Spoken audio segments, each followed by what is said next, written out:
감사합니다. 말씀이 길지 않으니까 우리 한 목소리로 같이 봉독하겠습니다. 신명기 6장 20절부터 25절까지입니다. 함께 읽습니다.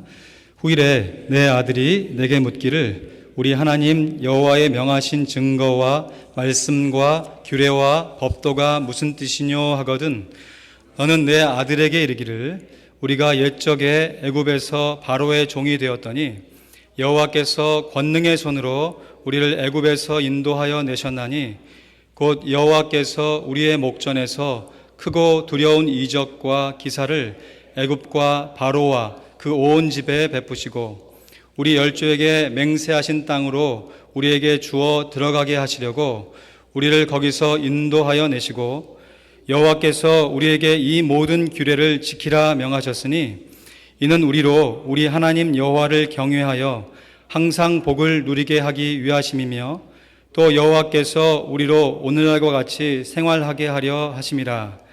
우리가 그 명하신 대로 이 모든 명령을 우리 하나님 여호와 앞에서 삼가 지키면 그것이 곧 우리의 의로움이니라 할지니라. 아멘. 만나 뵙게 돼서 정말 반갑습니다. 저는 바닷가가 있는 샌디에고에서 왔습니다. 여러분, 이 세상에서 가장 차가운 바다가 썰렁해라고 그래요. 그럼 가장 따뜻한 바다는 뭘까요? 사랑해 다 알고 계시는군요. 우리 한 번 더 교제해 볼까요? 사랑해 고백했으면 좋겠습니다. 좀 쑥스러우면 사랑해요. 주안에 사랑합니다. 감사합니다. 시카고 근교에 가면 트리니티 신학교가 있습니다. 거기에 지금은 은퇴하셨지만 기독교 상담학으로 아주 유명하신 찰스 샌덜 교수님이 계세요. 이분은 전형적인 엮이는 가정에서 자란 분입니다. 아버지가 알코올 중독자였습니다. 하지만 예수님을 인격적으로 만난 후에 자기 안에 있는 상처를 다 치유해낸 이후에 자기와 비슷한 처지에 있는 사람들을 돕고자 내가 상담으로 사람을 섬기리라 해서 상담학 교수가 되신 분이에요. 이분이 쓰신 Family Ministry라고 하는 책은 기독교 상담을 공부하는 사람이라면 한 번쯤은 읽어야 할 교과서로 읽혀지고 있는 책입니다. 이렇게 상담과 가정사계에 아주 탁월한 이 셀던 교수님이 하루는 집에서 서재에서 강의 준비를 하고 있었습니다. 그런데 아래층에서 이 아들 둘이 서로 우당탕탕 막 싸우는 거예요. 뭐 네가 잘했니 내가 잘했니 하면서 씩씩거리면서 막 싸움을 하는 것입니다. 그러면서 서로 결판이 안 났는지 강의 준비를 하고 있는 아버지 집을 찾아와서 어떤 결정을 내려줄 것을 요구하였습니다. 그 순간에, 그 짧은 순간에 이 셀던 교수님이 그동안 자기가 겪었던 과거의 경험과 또 학교에서의 강의와 또 가정상담을 통해서 만났던 수많은 지식들이 마치 성광처럼 머리를 싹 스치고 지나갔답니다. 그리고 잠시 고민한 끝에 너무나도 확실하고 분명한 해결책을 제시해 주었습니다. 이 녀석들, 그런 것은 엄마한테 가서 물어봐라. 저도 제 아버지에게 물어보고 싶은 것이 참 많이 있습니다. 하지만 제 아버님께서 이미 돌아가셨기 때문에 묻고 싶었던 것을 기도 가운데 하나님 아버지께 묻고는 해요. 그런데 어느새 제게도 아들들이 생겨가지고 제 아들이 제게 대해서, 믿음에 대해서, 하나님에 대해서 물어오면 나는 뭐라고 대답을 해줄까라는 그런 고민을 하게 되었습니다. 오늘 본문에도 보면 이스라엘 백성들이 장차 가나안 땅에 정착하여 살게 될 때에 아들로부터 질문을 받게 될 것이다 라는 말씀이 기록되어 있어요. 아버지는 이미 광야 생활을 지나서 이제 곧 가나안 정복 전쟁을 치러야 할 세대들이고요. 아들은 그렇게 치러진 가나안 정복이 다 끝난 이후에 가나안 땅에서 정착하여 살아야 될 세대를 얘기하는 것이에요. 출애굽과 광야 생활을 전혀 경험해 보지 못한 이 아들들이 광야 생활 중에 하나님을 경험했던 아버지들에게 아버지, 하나님께서 명령하신 계명이 무엇이었지요? 라고 이렇게 물으면 대답해 줄 것을 분명하게 준비하라는 것입니다. 오늘 본문 20절 말씀 보시죠. 후일에 내 아들이 내게 묻기를 우리 하나님 여호와의 명하신 증거와 말씀과 규례와 법도가 무엇이뇨 하거든. 이런 아들의 질문에 대해서 오늘 본문에서는 크게 세 가지의 확신을 알려주라 라고 기록하고 있습니다. 첫 번째 확신이 구원의 확신입니다. 애굽의 종살이에서 건져내신 하나님의 구원을 확실하게 알려주라는 것이에요. 우리 21절, 22절 함께 보시겠습니다. 함께 읽습니다. 시작. 너는 내 아들에게 이르기를 우리가 옛적에 애굽에서 바로의 종이 되었더니 여호와께서 권능의 손으로 우리를 애굽에서 인도하여 내셨나니 곧 여호와께서 우리의 목전에서 크고 두려운 이적과 기사를 애굽과 바로와 그 온 집에 베푸시고. 아멘. 이 말씀을 우리에게 적용해 보면요, 우리 아버지들이, 우리 부모들이 갖고 있는 이 분명한 구원의 간증을 아들과 딸들에게 혹 손녀와 손자들에게 분명하게 들려주라는 명령인 것이에요. 여러분, 자녀들을 구원의 확신에 찬 그리스도인으로 잘 양육하려면 부모들이 먼저 구원의 확신을 분명히 갖고 있어야 되잖아요. 여러분, 구원의 확신이 무엇입니까? 내가 구원받다 스스로 확신하는 것이 구원의 확신이겠습니까? 여러분, 우리 스스로 확신하는 것은 되게 착각일 경우가 많아요. 구원의 확신이란 내 스스로 내가 구원받았다 막 내 쇠뇌시켜서 막 내 스스로 확신하는 것이 아니고, 나를 구원해 주신 분이 하나님이시니 내가 아니라 하나님께서 나를 구원해 주신 그 사실을 확실하게 믿는 것입니다. 우리 하나님은 구원의 반석이신 줄로 믿습니다. 아멘. 우리는 마치 종이와 같아요. 쉽게 구겨지고요, 떨어져 있으면 쉽게 찢어지기도 합니다. 그러나 딱딱한 벽에, 바닥에 붙어 있으면, 반석에 붙어 있으면 비록 연약한 종이일지라도 그 견고함을 유지할 수가 있는 것이죠.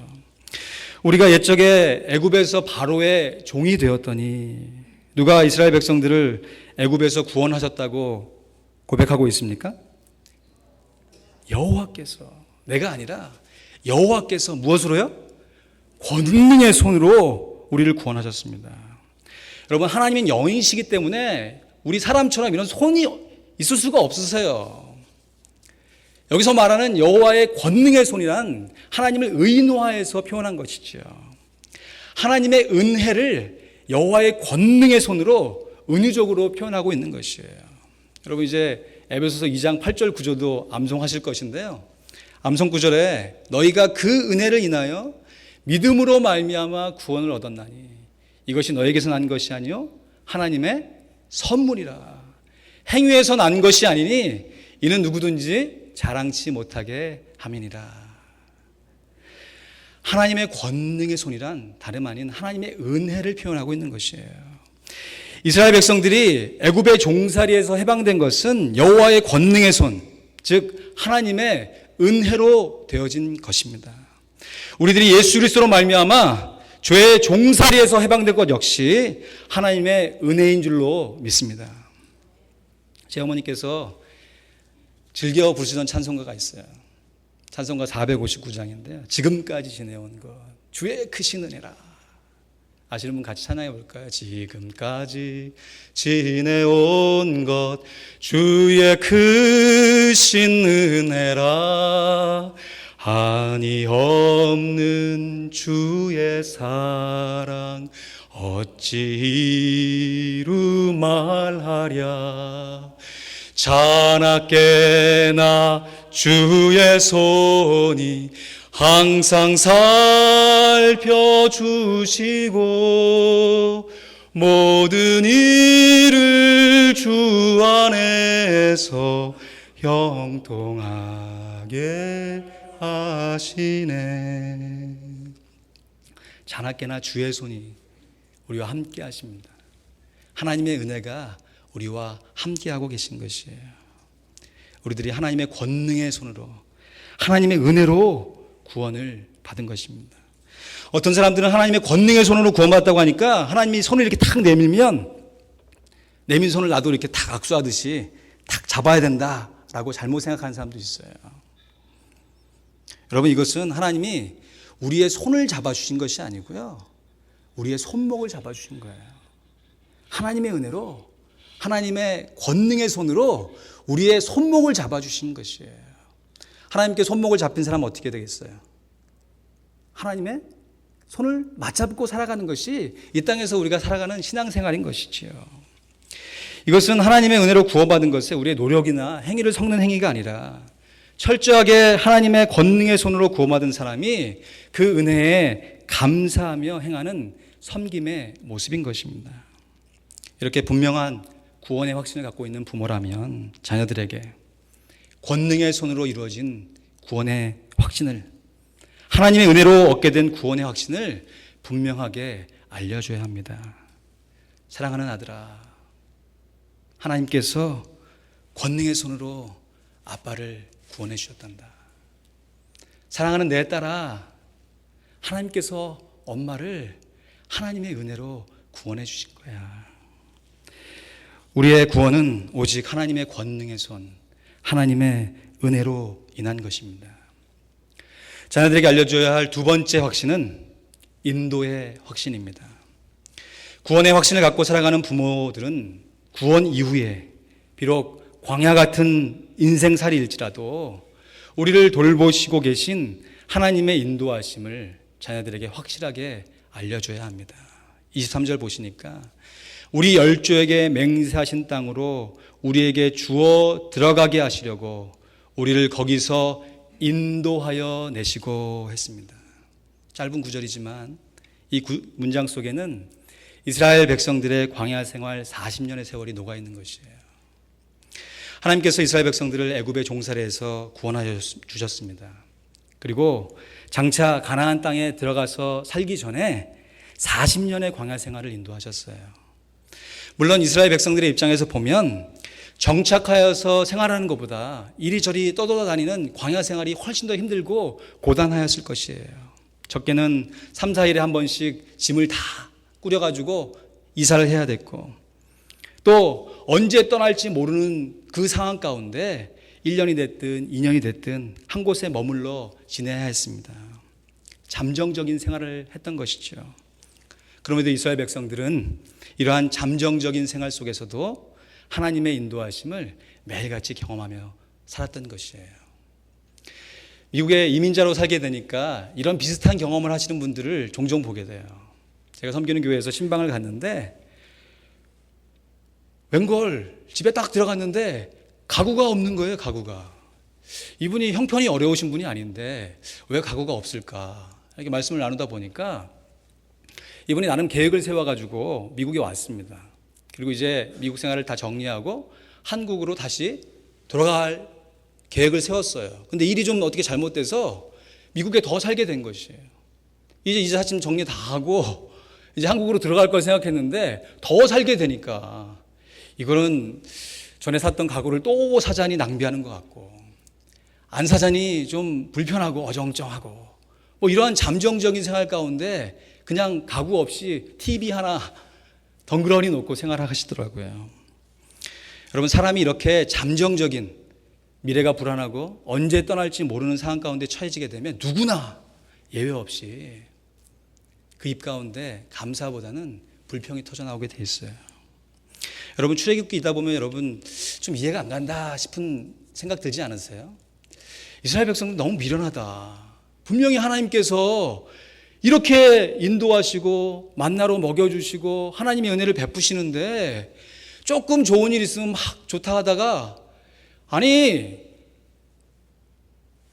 분명히 하나님께서 베푸신 기적이 이스라엘 백성들 머릿속에 분명히 남아있을 텐데도요, 조금 어려운 일을 당했다고 왜 쉽게 저렇게 불평을 하는가, 왜 쉽게 하나님을 향해서 원망을 하는가. 여러분, 그런 생각 들어보지 않으셨어요? 저도 그런 생각을 갖고 출애굽기 한참 읽다가 다시 말씀을 보는데, 야, 이 출애굽해서 광야 생활하는 이스라엘 백성들이 나의 모습이구나 라는 것을 고백하지 않을 수가 없었어요. 어려운 일을 당하게 되면 잠정적인 생활을 하는 사람들은 감사보다 불평이 툭툭 튀어나와져요. 하나님의 뜻을 생각하기보다 다른 사람에 대한 원망이 먼저 앞서는 것이죠. 왜 그럴까요? 우리들이 근본적으로 죄인일 뿐만 아니라 우리들이 잠정적인 생활 가운데 처해져 있기 때문에 그래요. 부끄러운 간증이지만 저 역시 미국 생활하는 동안에 이러한 불평을 참 많이도 했던 것 같아요. 오해하지 마십시오. 제가 막 불평, 원망만 하며 지냈다는 게 아니고요. 평소에는 감사와 찬양으로 하나님을 찬양하고 즐겁게 지냈어요. 근데 누구나 겪는 삶의 어려움들이 있잖아요. 내 스스로 어떻게 해결하지 못하는, 그리고 언제 끝날지 모르는 것 같은 그런 상황 가운데 처해지게 될 때, 제 마음 가운데 그때에도 믿음을 갖고 하나님께 감사해야 되는데 연약한지라 감사보단 불평을 했던 부끄러운 기억이 있습니다. 마지막 학위 논문을 쓸 때였어요. 이거는 신분의 문제도 걸려있고 재정의 문제도 걸려있고 뭐 누가 시킨 거 아니고 제 스스로 원해서 공부한다고 왔는데 앞으로 나가자니 나갈 수 없고 뒤로 또 물러서자니 너무 부끄럽고 이거 뭐 너무 힘들어가지고 여러분 그런 경험 있으세요? 적어도 제가 목사잖아요. 사람 앞에서 불평할 수는 없으니까 후레에 달리면서 음악 크게 틀어놓고 막 고래고래 소리를 지르면서 하나님 앞에 제 마음을 쏟아놨던 경험이 있어요. 그러면서 하나님 왜 저를 이렇게 인도하십니까? 차마 그 이야기까지는 안 했어요. 왜 저를 예수 믿게 하셨습니까? 이 얘기까지는 차마 할 수 없었지만 마음 가운데는 이제 그런 불평의 마음도 있었죠. 그러면서 하나님을 향해서 원망했던 부끄러운 기억이 있어요. 그럼에도 저 역시 고백하지 않을 수가 없습니다. 그 시간이 바로 하나님께서 제 인생을 꼭 붙들어서 인도하여 주셨던 은혜의 시간임을 고백하지 않을 수가 없습니다. 사랑하는 성도 여러분, 하나님께서 우리의 삶을 인도하십니다. 때론 그 인도하심이 잘 느껴지지 않는다 할지라도 분명한 것은 하나님께서 우리의 삶을 한 걸음 한 걸음 인도하고 계신다는 것입니다. 하나님께서 이스라엘 백성들을 어떻게 인도하셨는지 이 하나님의 마음이 출애굽기 19장 4절에 이렇게 기록되어 있어요. 내가 애굽 사람에게 어떻게 행하였음과 내가 어떻게 독수리 날개로 너희를 업어 내게로 인도하였음을 너희가 보았느니라. 하나님께서 우리가 불평하고 원망하는 그 순간에 우리를 내팽개치신 것이 아니고 우리를 업어서 독수리 날개로 업어서 인도하여 내셨다라고 말씀하고 계십니다. 여러분, 아틀란타에 어떻게 오셨어요? 물론 비행기 타시고 차 타고 오셨겠죠. 이런 고백 말고요. 부족하지만 제가 확실하게 고백할 수 있는 것이 있습니다. 제가 오늘 이곳에서 말씀을 증거할 수 있는 것은 오로지 하나님의 인도하심 때문입니다. 이런 기회를 허락하신 하나님께 감사와 영광을 올려드립니다. 이렇게 하나님의 인도하심을 고백할 수 있는 부모들이라면 자녀들에게 하나님의 인도하심을 확실하게 알려줘야 합니다. 사랑하는 아들아, 하나님께서 우리를 인도하고 계신단다.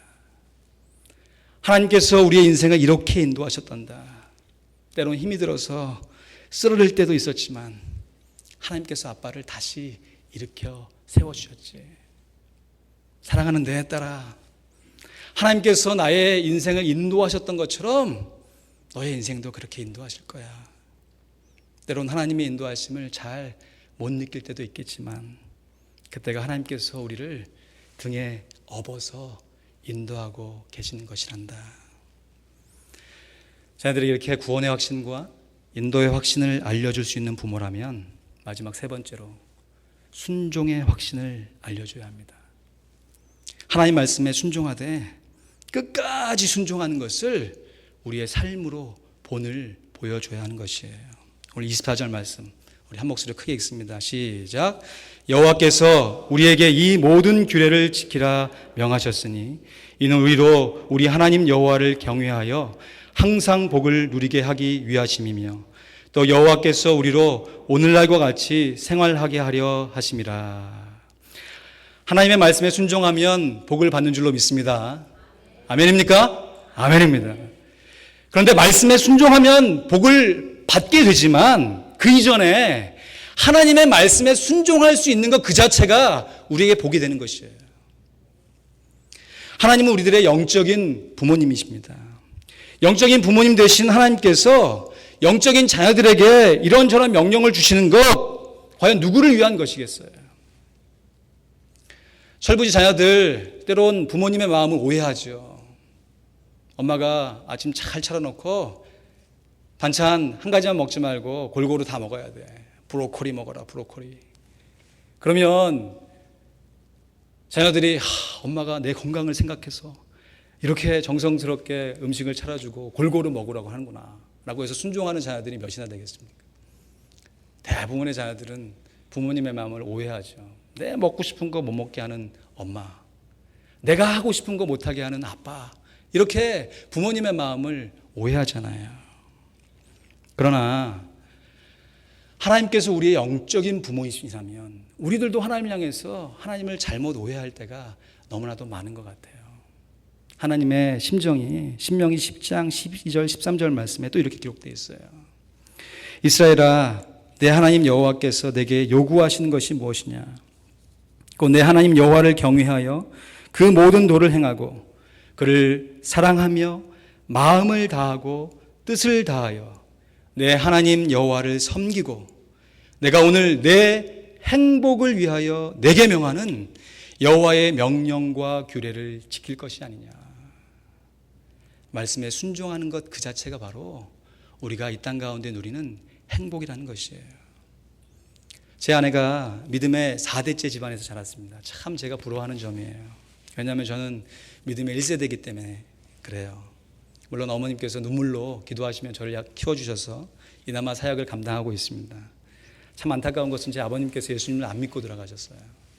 참 목사로서 너무 안타깝고 마음 가운데 하나님을 향해서 이러한 복음의 빛을 우리 아버지께 못 갚았으니 다른 사람에게 갚아야겠다. 제 기도 제목이기도 합니다. 그래서 감히 제 자신을 말씀을 읽다 보면 아브라함 나오면 이거 남 얘기가 아니고 내 얘기구나 하면서 아브라함과 저를 종종 견주어 가면서 말씀을 묵상할 때가 많아요.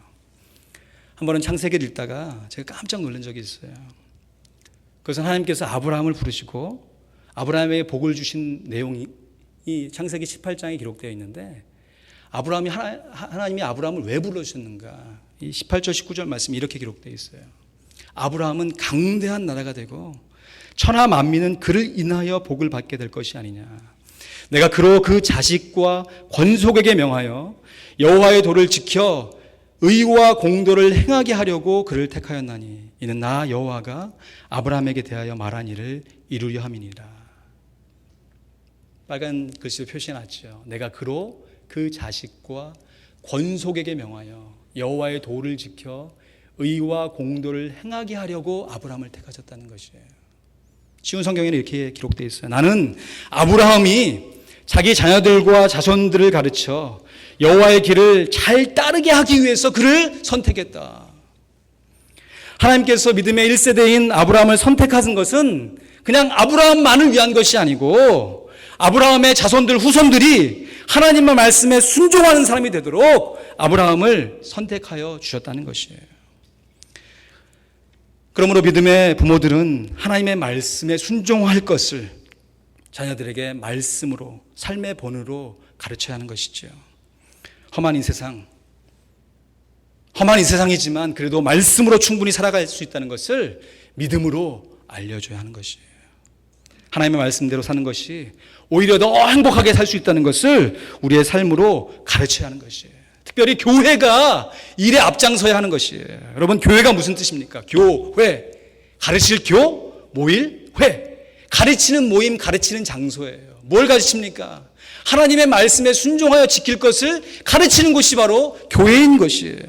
제가 오늘 설교를 준비하면서 디모데후서 말씀을 쭉 읽는데 제 말 가운데 정말 부딪혀온 말씀이 있어요. 여러분 암송하신 것처럼 저도 이 말씀 너무 좋아가지고 암송해버렸어요. 디모데후서 1장 13절 14절 말씀에 너는 그리스도 예수 안에 있는 믿음과 사랑으로서 내게 들은 바 바른 말을 본받아 지키고 우리 안에 거하시는 성령으로 말미암아 내게 부탁한 아름다운 것을 지키라. 지금 이 말씀은 사도 바울이 그의 영적인 아들인 디모데에게 해주고 있는 말씀이에요. 디모데후서 사도 바울이 거의 임종 가운데 자기의 죽음을 앞에 두고 유언처럼 자기의 믿음의 아들인 디모데에게 하고 있는 말씀입니다.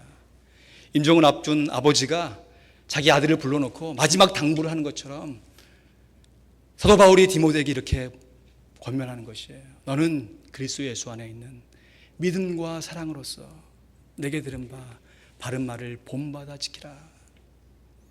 우리 안에 거하시는 성령으로 말미암아 내게 부탁한 것을, 아름다운 것을 지키라. 바라기는 화평장로교회에 속한 믿음의 자녀들이 하나님의 말씀에 순종하며 살아가게 하기를 주님의 이름으로 축원드립니다.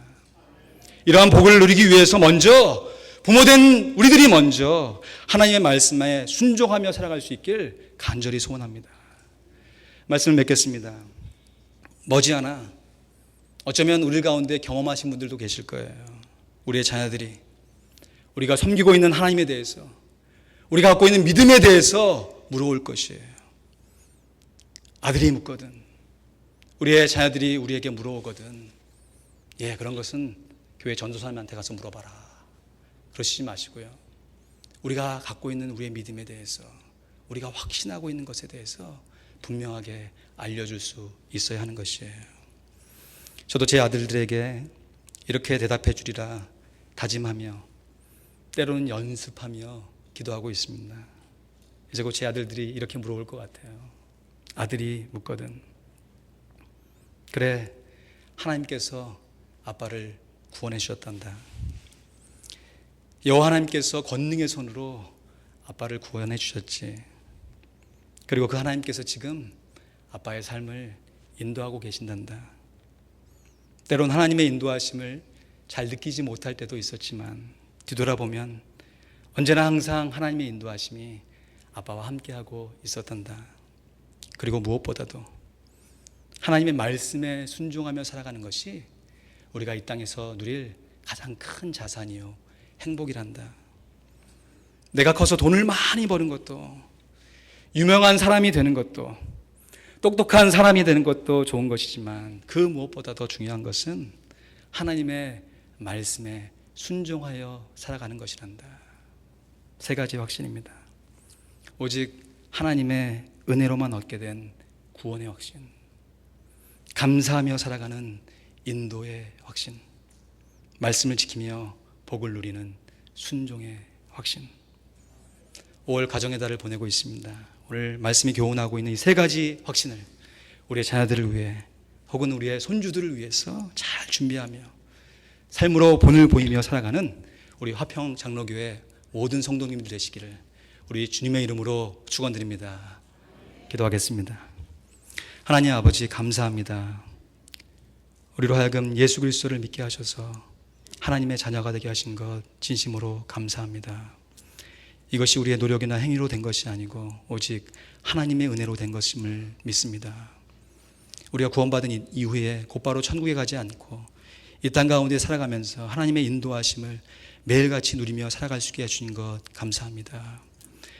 때론 우리의 믿음이 연약하여서 분명하게 인도하신 그 하나님의 인도하심을 느끼지 못하고 방황하며 또 때론 하나님을 향해서 원망과 불평할 때도 있지만 그런 모든 것들 가운데 우리의 믿음을 성장시켜 주셔서 하나님의 인도하심을 보게 하신 것 감사합니다. 특별히 화평장로교회를 하나님의 권능의 손으로 인도하고 계심을 감사드립니다. 주님, 하나님의 인도하심을 우리가 확실하게 누리기 위해 주님께서 우리에게 분명히 말씀하시는, 명령하시는 계명에 순종하며 살 수 있도록 복을 허락하여 주시옵소서. 여호와를 순종하는 것이 우리의 의로움이라 말씀하셨사오니 주님, 하나님 말씀에 인간적인 계산과 인간적인 판단으로 나아가는 것이 아니라 믿음을 갖고 순종하는 우리 모두가 되게 하여 주시옵소서. 우리를 통해서 영광을 많이 받아 주시옵소서. 예수님의 이름으로 기도하였습니다. 아멘.